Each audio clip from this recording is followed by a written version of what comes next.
Hey Waffle Gang, I do hope you're well. My name is Mark and today we're checking out some more Reddit stories, and if you do love a Reddit story, why not consider hitting that like, subscribe, maybe that notification bell too, and let's crack on with today's first story. Much love guys. Now today's first story comes from Suspicious Battle 7882 and it says, am I the arsehole for refusing to cook a vegetarian Thanksgiving dinner? I feel like I've slipped into the twilight zone with this whole argument, so tell me what's up, internet folks. Background, I, 31 female, and my brother, Mark, 35 male, do not get along. When he was a teen, he saw a documentary on factory farming and decided to become a vegetarian. He got very annoying about it quickly, but my dad shut him down when he started trying to get the rest of us to be vegetarian with him. Then he went to college, made a bunch of very strange friends, and went militantly vegan. It's his entire personality. I stopped talking to him after he threw a fit about one of my birthday dinners being at a steakhouse and spammed my messages and social media with pictures of abused cows. My parents have been trying to repair the situation, and for a while, it did seem like Mark was getting better, so I've been letting him back into contact gradually. Then he started dating Pam, who is some kind of vegan influencer. She is apparently moderately popular online, but I have no idea what she does exactly. I don't know if Mark was trying to impress her or what, but last Thanksgiving he insisted that Mum cook at least a vegetarian meal or they wouldn't come on ethical grounds. My mum just wanted everyone to get along on her favorite holiday, so she agreed. It was not a fun meal. This year my parents have downsized for retirement and my mum is having health problems. I bought their house when they moved, so my mum asked me to host Thanksgiving so it would be like usual. I told everyone in the group chat so Mark and Pam could make travel arrangements, and Pam immediately started gushing about all the vegan replacement recipes she could give me to replace the traditional ones. I said to send me a main dish recipe they like and I would give it a shot, but I'm making the traditional meal otherwise and there should still be plenty of things they can eat.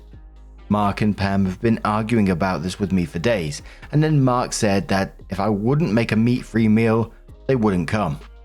This upset my mum, who asked me to just make what she made last year to keep the peace. But I told her that Mark needs to get over himself and I'm not coddling him. I'm having turkey on Thanksgiving. My dad privately agrees with me, but Mark threatening not to come is upsetting my mum so much that he's worried it will impact her health. There's a not big but also not zero chance that these might be some of the last family holidays we have with her. My mum thinks I'm putting turkey over my own family, and I'm not so sure anymore. Am I the arsehole?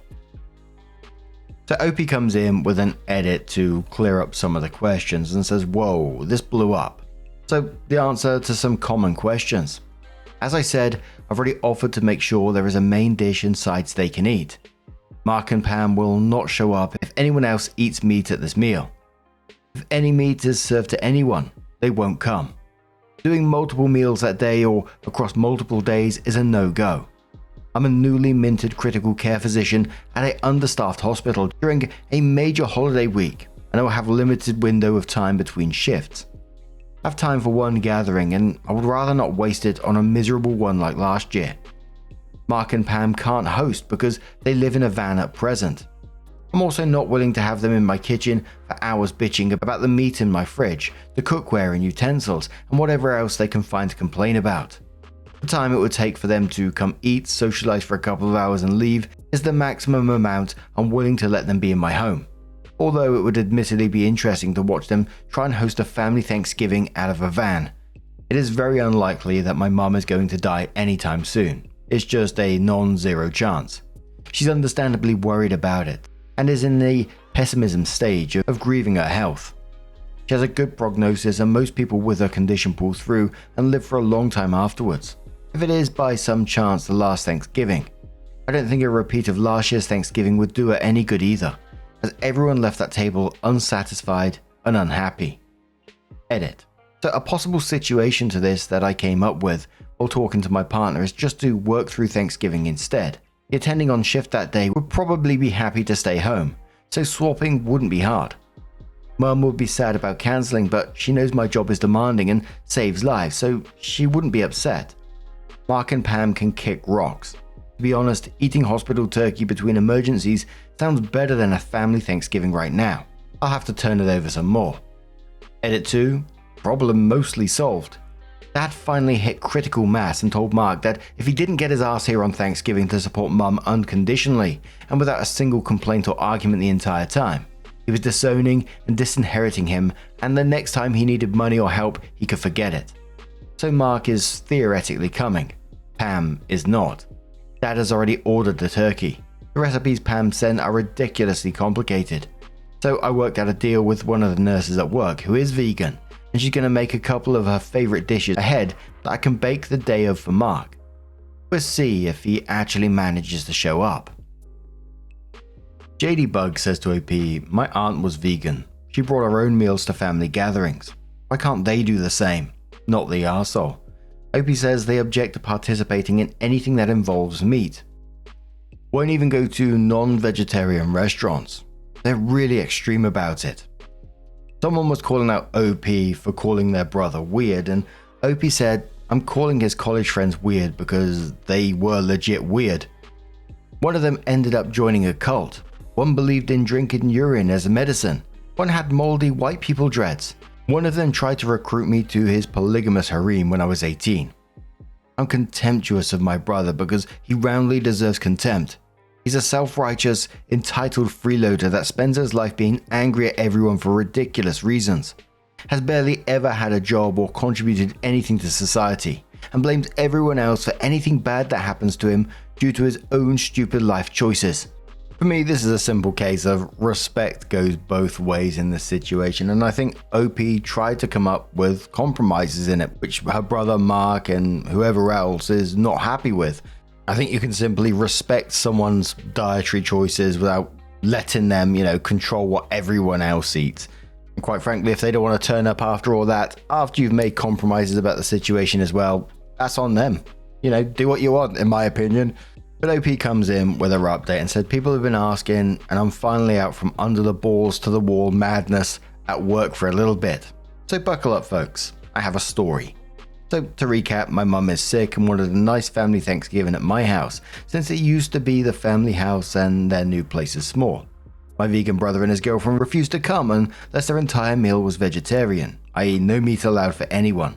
I'm not okay with being blackmailed over food in my own home. It was upsetting my mum enough that before Thanksgiving, my dad called my brother and told him that if he did not show up to Thanksgiving, support my mum, and be pleasant to everyone without a single comment about food, he was disowned.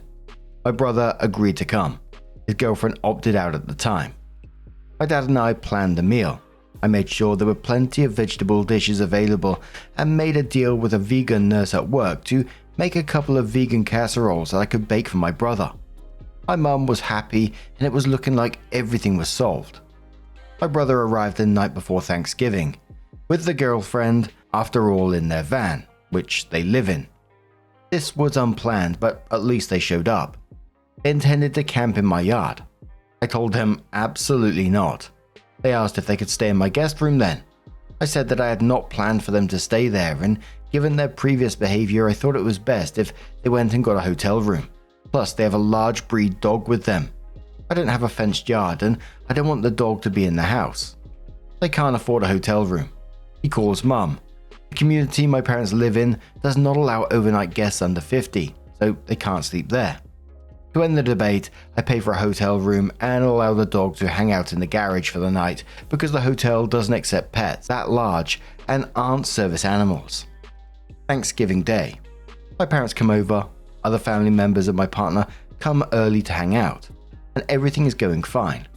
Brother and girlfriend roll up about 11. They both smell strongly of weed, which is not legal here, which makes things awkward from the start. Girlfriend comes into the kitchen to help, even though everything is almost done, and starts taking pics with her phone without permission and telling my very southern great aunt, who's been cooking since God was a child, how to make cornbread dressing the right, vegan way. Several bless your hearts later, girlfriend is firmly escorted to the living room instead, since she's a guest.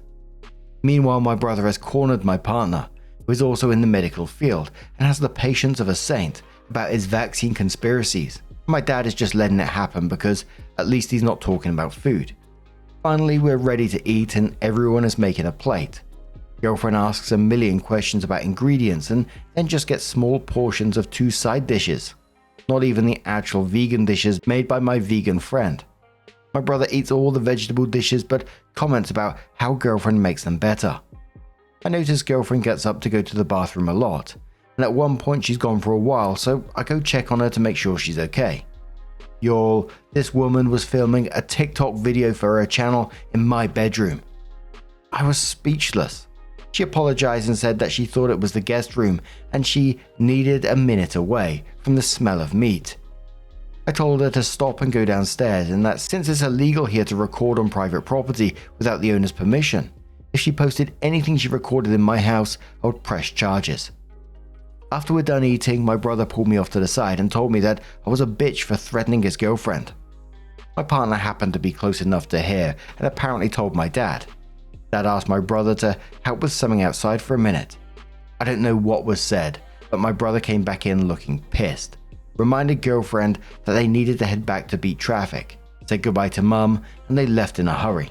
So much of a hurry that they forgot the poor dog who was still out in the garage, and by the time my brother answered a call, he was so worked up, he cussed me out and told me to just keep the dog since I had to have everything my way, and his girlfriend was yelling in the background when he hung up. My mum either completely missed what was going on or is pretending she doesn't know, so we don't have to talk about it. But she said she had a good Thanksgiving, and it was nice to have everyone together. My dad hasn't said anything about what he told my brother, but he wants to take mum to the beach for Christmas and asked if my partner and I wanted to go without saying anything about my brother and his girlfriend. My cousin checked up on girlfriend's channel and says that she's posted videos, but they're from the hotel the night before and the van afterwards, so at least she has the sense to be warned. I've sent messages and so have my dad and partner offering to try and get the dog back to them, but so far neither of them are talking. I don't want to take the poor thing to a shelter. It's not his fault and he's not a bad dog, just big and excitable. The top comment said to OP on this one, is there a way that you can keep the dog or find him a good home? I will tell brother dear that he and his girlfriend is no longer welcome at my house. OP says, my partner has pack bonded to the dog at this point, and the plan was to move here in January anyway. So we have a dog now. He seems to be enjoying his escape from van life so far. That brother sounds like a right knob, and that's nothing to do with his dietary choices at all. Got nothing against that, but his whole attitude towards things, just leaving the dog and saying, oh, you can keep him. People who treat animals like that are automatically on the shit list in my books. But it sounds like Doggo's in a safe place now and probably relieved, to be quite honest. But what do you guys make of this situation?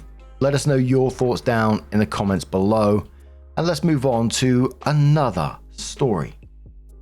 Our next story comes from Eshlau, who says, me, 30 female, with my family and friends. I'm getting surgery to correct my disability, and I'm not sure how to tell people or deal with the change. Just a couple of trigger warnings before we do get into this one. There's mentions of bullying in it, ableism, medical neglect, and victim blaming as well. So with that being said, if you want to skip it, please feel free to do so. And let's get started. Hi all. I come from an extremely low income, uneducated, and prejudiced family. Basically Midwestern rednecks. I was born with a disability that affects the way I walk. Growing up, my parents didn't believe that my inability to walk normally was a disability. They, mainly my father, my mum just kind of goes along with him, thought I was doing it for attention or to spite them or something, even as a toddler. Because of this, I was punished for walking the only way I'm physically able to, which means I was basically punished constantly for about 7 to 8 years until a teacher had a sit down with my parents and strongly suggested they take me to see someone. At this point, the disability was identified and the doctor suggested surgery, which my family couldn't afford. So I spent a number of years in leg braces, physical therapy, etc., which didn't work as it's a congenital disability. My parents and family, despite being told what was going on, still blamed me for my condition. They believed that I faked the disability long enough as a baby and toddler that I eventually made my body this way. They've always been resentful because of that, and used to constantly remind me of how much money they had to shell out for my problem. Throughout my childhood, I was constantly teased about my condition by other kids. I was in leg braces when Forrest Gump came out, yelled at and punished by my parents, and criticized by extended family and other adults. Even strangers at the grocery store. People even commented on it in my receiving line at my wedding 2 years ago. I spent years learning a fake normal walk for when I can't wear shoes, developing a thick skin and learning to laugh at myself. I've been reminded of this condition by everyone I meet and everyone I know on a constant basis for my entire life. At this point, it's such a strong part of who I am as a person and my resiliency. I don't even think of it as a disability really, just part of who I am. The problem. At this point, I'm 30 years old. Over the past decade or so, I've had a lot of problems with my feet because of the unusual weight distribution pattern I place on them attempting to walk. Over the last year though, I started noticing signs of nerve damage, numbness, tingling and shooting pain which renders me barely able to walk at times, and my doctor strongly stressed revisiting an orthopedic surgeon. At my consult, the surgeon was shocked. He kept asking me questions with this incredulous look on his face, taking pictures with his phone and commenting on how surprised he was that I could walk as well as I can at this point. He said it's one of the most severe cases he's ever seen of this particular condition, as most are fixed in childhood via surgery. The imaging of my lower extremities showed tissue damage and nerve impingement, making surgery a necessity at this point. So I scheduled a surgery a couple of months from now. I've had a lot of weird feelings about this since scheduling the surgery. The first pertains to how/when I'm going to tell my family. For years, I have completely avoided any talk of my condition and generally ignore all the comments made by everyone. Still walking like a freak, huh? And the like. I know my parents still believe I did this to myself, even though I've developed a very thick skin to others. I still get emotional thinking about the abuse, shame, and humiliation I suffered at the hands of my parents and family all throughout my childhood because of this. I'm afraid that it's going to boil back to the surface when I tell them and start a fight. We already have a tepid relationship, and I don't want to make it worse. The other weird feeling I have pertains to the feeling that I'm fixing something. I know at this point it's either surgery or losing the use of my lower legs over the next few years. However, it feels like I'm losing a piece of me. I've spent 30 years telling myself that there's nothing wrong with me. Finally, fixing my condition feels like I'm agreeing with everyone, that there was something inherently wrong with me all along. The surgeon said I would have to relearn how to walk, run, jump, etc. I'm excited to know what it feels like to walk on two good legs, but at the same time, I start to cry even thinking about changing this part of me forever. It's part of me. It's the way I was made. Fixing it makes it seem like I agree that I was made wrong. I don't know how to make peace with that feeling. Shortly after that, Opie did edit the post and they said, "Holy cannoli." That's a new one. I came home from school to see this and oh my goodness. Thank you all so much for your kind words and support. I'm truly reading all the comments, even if I can't respond to all of them. I want to thank you all so much. Your comments made me laugh, cry, and seriously think about a lot of things in my life related to my family. I wanted to address some points that I've seen come up a couple of times, for better clarification. 1. My family no longer thinks I'm faking. At this point, they believe that I faked my condition as a baby and toddler, and that led to the condition I live with today. Kind of like a, if you keep making that face, it's gonna stick that way mentality. There is absolutely no getting through to them about this, so I just ignore it. 2. I grew up in a poor, uneducated, generally abusive household with an abusive alcoholic father and an enabler for a mother. I've been in therapy on and off for almost a decade now, but really started making progress a few years ago when I started seeing my current psychiatrist. So no worries on my current mental health. Although I have a lot of problems related to my family history as well as other things that have happened, I'm in the best possible place now and I'm actively dealing with it. 3. The reason I still keep my family in my life is because of a few reasons. One of course is the unconditional love I feel for them. As horrible as some of them may have been, deep down I will always want to help them and hope that things will get better. I realize this is stupid of me, but I've been working at limiting my exposure to them for a number of years now, and it's a slow process. Another reason, which I know is probably stupid, is for the sake of my other family members. I'm very protective of my family, and in my teen years established something of a caretaker / head of household role with them when my dad's alcoholism got really bad. I can't handle the thought of the stress and pain I would cause my mum and siblings if I were to cut them out of my life. I don't know if I could do that to them.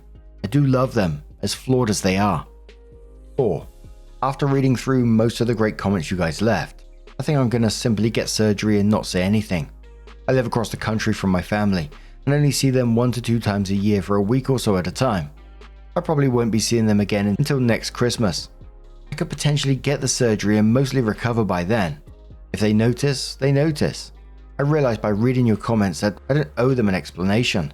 If they push about it, I'll do what I normally do and leave the situation before I get upset. It's not of their concern what I do with my body. Thank you all very much for your kind words.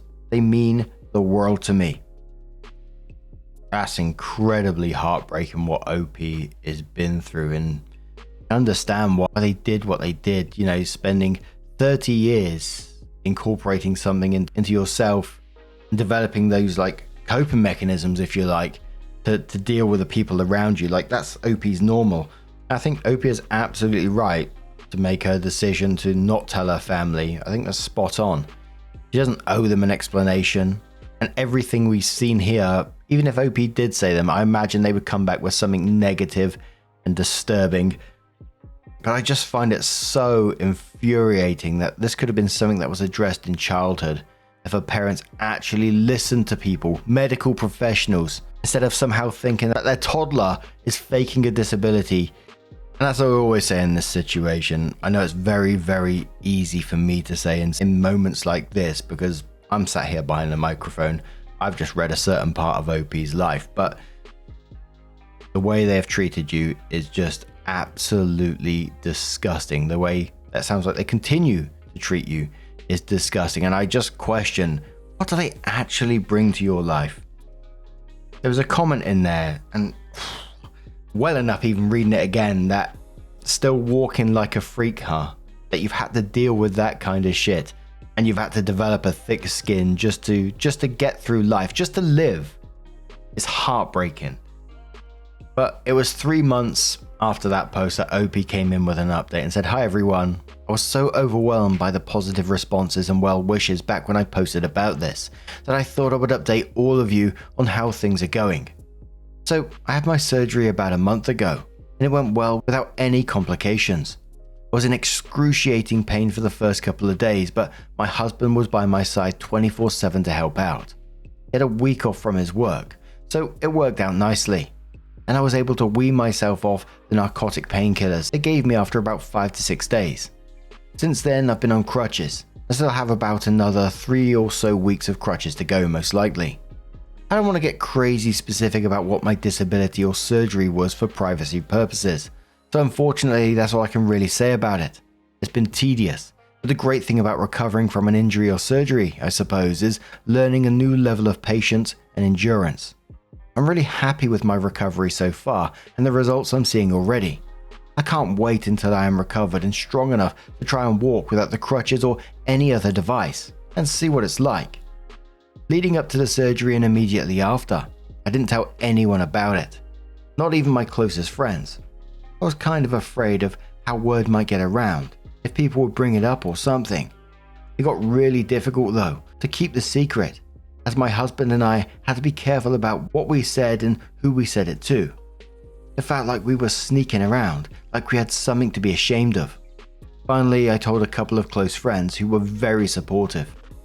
I wasn't planning on telling my family, but I finally did. I felt like I was lying by omission when my mum would call and ask how everything was, anything new, etc., and I would just try to act normal.